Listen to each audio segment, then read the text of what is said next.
جی حبس تو کافی ہے، لگتا ہے اب بادلوں کی وجہ سے ہے، آسمان کھلنے پر شاید موسم ٹھیک ہو جائے۔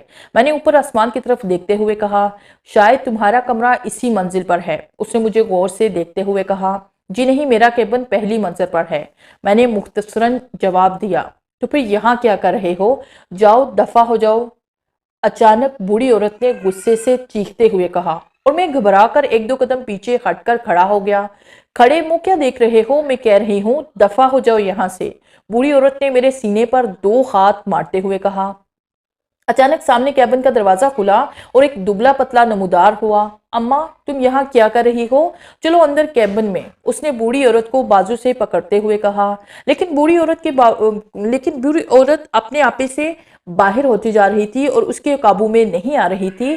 اسے کہو یہاں سے دفع ہو جائے، یہاں کھڑا کیا کر رہا ہے؟ بوڑھی عورت نے میری طرف اشارہ کرتے ہوئے کہا۔ معاف کیجیے گا، یہ دراصل پاگل ہیں، آپ پلیز یہاں سے چلے جائیں ورنہ یہ اسی طرح چیختی رہیں گی۔ اس بندے نے مجھ سے مخاطب ہو کر کہا، اگر یہ پاگل ہیں تو انہیں جہاز پر لانے کی کیا ضرورت تھی؟ اس دفعہ میں نے بھی غصے سے کہا، انہیں علاج کے لیے دبئی لے جایا جا رہا ہے، میری نوکری بھی وہیں ہے اور یہ پاکستان میں بالکل اکیلے ہیں، آپ پلیز وہ بندہ ابھی بات کر ہی رہا تھا کہ بوڑھی عورت نے اپنا ایک ہاتھ چھڑا لیا اور اس مرد کو ایک ہاتھ سے پیٹنے لگی۔ آپ پلیز یہاں سے چلے جائیں، اس نے مشکلوں سے کہا، اور میں ٹھنڈی سانس لیتا ہوا نیچے کی طرف چل دیا۔ نیچے والی منزل پر جبار ڈیوٹی سنبھالے کھڑا تھا۔ کیا ہوا، نیچے کیوں آ گئے؟ کہیں اوپر منگیتر کی یاد تو نہیں ستا رہی ہے؟ جبار نے حسب معمول ہنستے ہوئے کہا، یار میرے ساتھ تو بہت بری ہوئی ہے، مشکلوں سے جان بچا کر نیچے آیا ہوں۔ میں نے کہا، کیوں، کیا ہوا؟ جبار نے پوچھا۔ ایک بوڑھی اور پاگل عورت ہاتھ دھو کر میرے پیچھے پڑ گئی، میرے لیے تو جان بچانا ہی مشکل ہو گیا تھا۔ میں نے کہا، کہہ کیا رہی تھی؟ جبار نے مسکراتے ہوئے منی ہیس لہجے میں پوچھا۔ کہنا کیا تھا؟ اچھی خاصی باتیں کرتے ہوئے کہنے لگی، دفع ہو جاؤ میری نظروں کے سامنے سے، میں نے بتایا، اور جبار کہا لگا کر ہنس پڑا۔ ضرور تم نے کوئی چھیڑخانی کی ہوگی، اس نے ہنستے ہوئے کہا۔ اڑا لو مذاق، تم بھی اڑا لو مذاق، آج کی رات ہی میرے لیے بری ہے، میں نے عرشے کی طرف جاتے ہوئے کہا۔ ارے تم ناراض ہو گئے ہو، چلو چل کر چائے پیتے ہیں، سنا ہے چائے پینے سے نیند نظروں کے سامنے سے دفع ہو جاتی ہے۔ جبار نے میرا ہاتھ پکڑ کر ہنستے ہوئے کہا، اور میں بھی ہنستا ہوا اس کے ساتھ چل دیا۔ چائے پینے اور جبار سے کچھ دیر باتیں کرنے کے بعد میں نے دوبارہ اپنی ڈیوٹی سنبھال لی۔ پھر باقی رات خیر و عافیت سے گزر گئی۔ یہ تو مجھے معلوم ہوا کہ رات خیر و عافیت سے نہیں گزری تھی، بلکہ وہ عفریت اپنا وار کر گئی تھی۔ میں جن 10 کیبنوں کے سامنے ڈیوٹی دے رہا تھا، وہ تمام کیبن ماں سوائے بوڑھی عورت والے کیبن کے سب خالی پڑے تھے، انسانوں کا نام و نشان بھی نہیں تھا۔ میں حیران تھا کہ اس عفریت نے بوڑھی اور اس کے بیٹے کو کیوں زندہ چھوڑ دیا تھا؟ کہیں وہ بوڑھی عورت ہی تو وہ عفریت نہیں تھی؟ لیکن اپنی سوچ پر میں خود ہی ہنس پڑا۔ بھلا وہ پاگل عورت اتنے بندوں کو کہاں غائب کر سکتی تھی؟ بہرحال کپتان عبداللہ بہت پریشان تھا، سب دوبارہ خال کمرے میں موجود تھے۔ میں رات کا تمام واقعہ کپتان کو سنا چکا تھا۔ یہ تو بہت برا ہوا، تمہیں کیبنوں کے سامنے سے ہٹنا ہی نہیں چاہیے تھا، اگر ہٹے بھی تھے تو جلدی واپس اپنی جگہ پر آ جانا چاہیے تھا۔ چائے پینے کی کیا ضرورت تھی؟ 150 مسافروں میں سے لے دے کر 50 مسافر اور عملہ باقی بچا ہے۔ یہی حال رہا تو کچھ دنوں بعد جہاز پر کوئی انسان نہیں بچے گا، کپتان نے جھنجھلاتے ہوئے لہجے میں کہا۔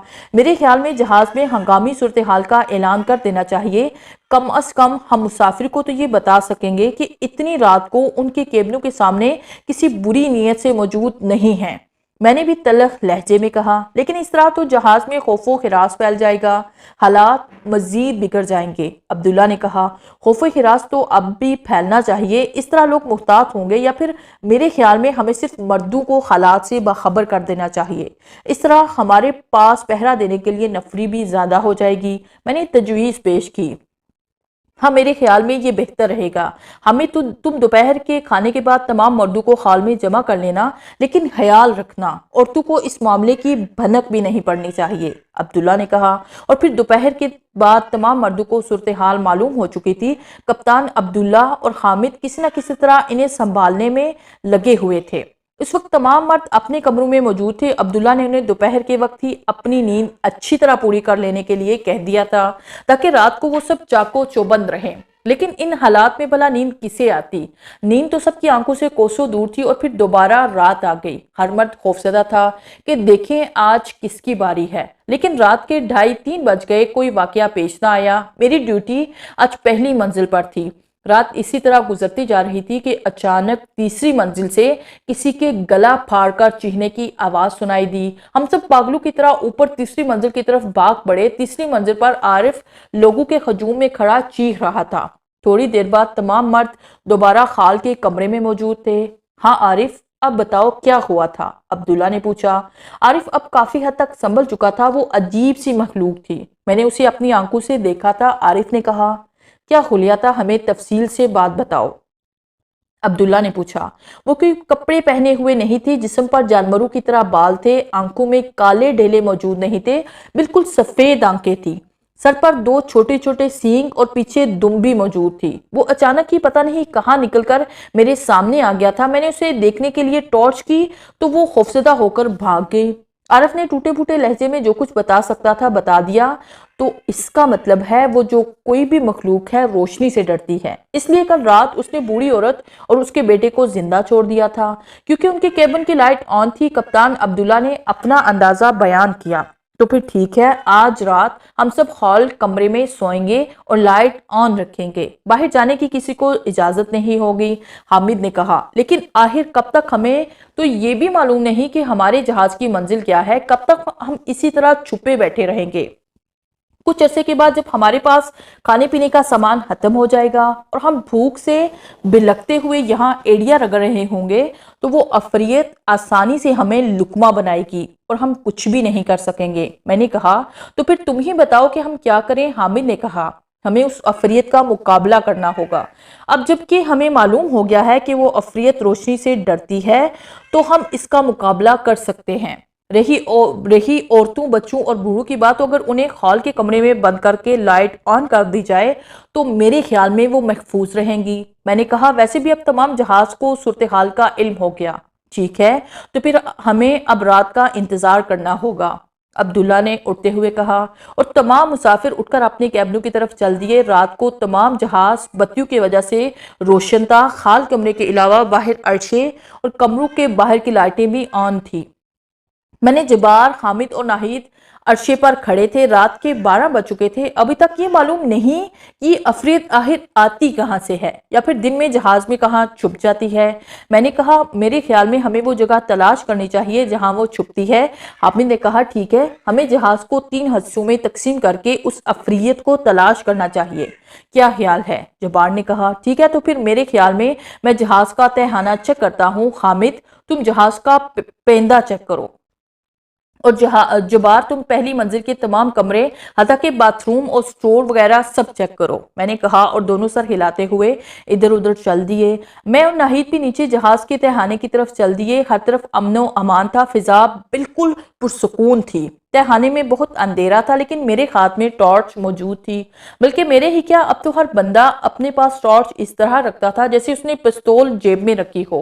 ناہید ڈر کے مارے میرے ساتھ چپکی ہوئی تھی۔ میں نے جہاز کے تہانے میں ادھر ادھر ٹارچ کی روشنی ڈالی۔ تہانے میں رسیاں، جہاز کے مرمت کے آلات، جنریٹر اور جنریٹر چلانے کے آئل، پٹرول وغیرہ کے ڈرم پڑے تھے۔ تھوڑی دیر بعد میں تہانہ اچھی طرح چیک کر چکا تھا لیکن عفریت کا کوئی نام و نشان نہیں تھا۔ اچانک اوپر ہال کے کمرے میں چیخنے چلانے کی آوازیں سنائی دی۔ میں ناہید کا ہاتھ پکڑے اوپر کی طرف دوڑ پڑا۔ جہاز بالکل اندھیرے میں ڈوبا ہوا تھا۔ ہال کمرے میں ایک بگدڑ مچی ہوئی تھی۔ کمرے کا دروازہ اندر سے بند تھا اور عورتوں کی چیخیں آسمانوں کو چھوتی محسوس ہو رہی تھی۔ تھوڑی دیر بعد تمام مرد ہال کمرے کے دروازے پر موجود تھے۔ حامد، اپنے ساتھ کسی بندے کو لے کر جاؤ اور دیکھو یہ لائٹ کیوں آف ہے، کپتان نے حامد سے کہا، اور حامد 1-2 بندوں کو ساتھ اوپر چل دیا۔